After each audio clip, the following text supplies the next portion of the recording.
What if I told you the Vikings quietly found their wide receiver 3 by drafting a 4.3 speed demon built for this offense? Taifelton is ready to make some noise in Minnesota.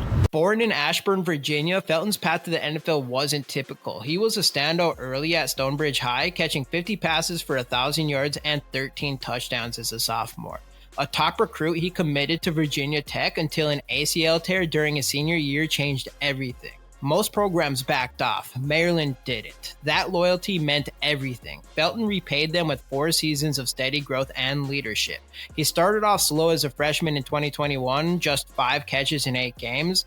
By 2022, he was making noise. By 2023, he was a full-time starter, and in 2024, he absolutely exploded. Felton led the Big Ten in receptions with 96 and yards with 1,124, breaking a Maryland record and outpacing every Power 5 receiver.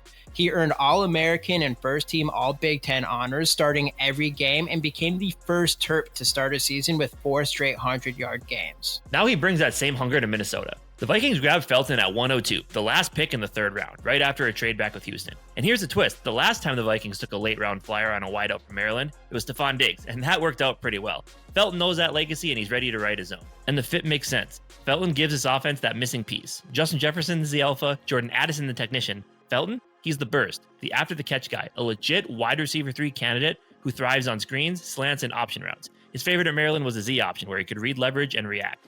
And that's where Felton shines. Fast decisions, quick cuts, and reliable zone recognition. In 2024, he forced 26 missed tackles, top 10 nationally. He's slippery in space, and his short area quickness gives defenders trouble. His athleticism? No joke. At the NFL Combine, he ran a 4.37 40, jumped 39.5 inches vertically, and hit a 10'10" broad jump. He's not a deep burner, but his play speed is real, and it pops on tape. VP Ryan Grigson called him a ball of potential who refuses to let plays die. And in this offense, Felton fits. Kevin O'Connell's system is built on motion and spacing, and Felton lined up wide and in the slot at Maryland. He can run sweeps, bubbles, quick outs, anything that gets him in space. He's ready-made for this scheme. He also adds value on special teams. Gunner, punt returner, kick coverage. That's critical for a rookie wide receiver fighting for reps. And the Viking staff noticed. This was a full room endorsement. Wide receiver coach Keenan McCardle called Felton's college coach directly.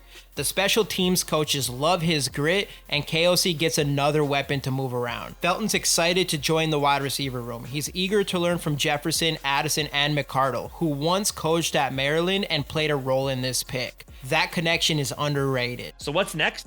You hitting that like button and subscribing. But for real though, Felton still has some things to clean up. At 186 pounds, he's not built for physical battles, contested catches aren't his strength, and he can be bumped off routes. He also had 8 drops this past season, and his blocking needs some polish. But his speed, footwork, and attitude give him a real shot to rise quickly. This isn't a long-term project. Felton could carve out a role by mid-season. He brings something unique to this group. He's determined, he's electric, and he's been silencing doubters ever since that ACL tear. Taifelton's rise is not finished. It's just getting started.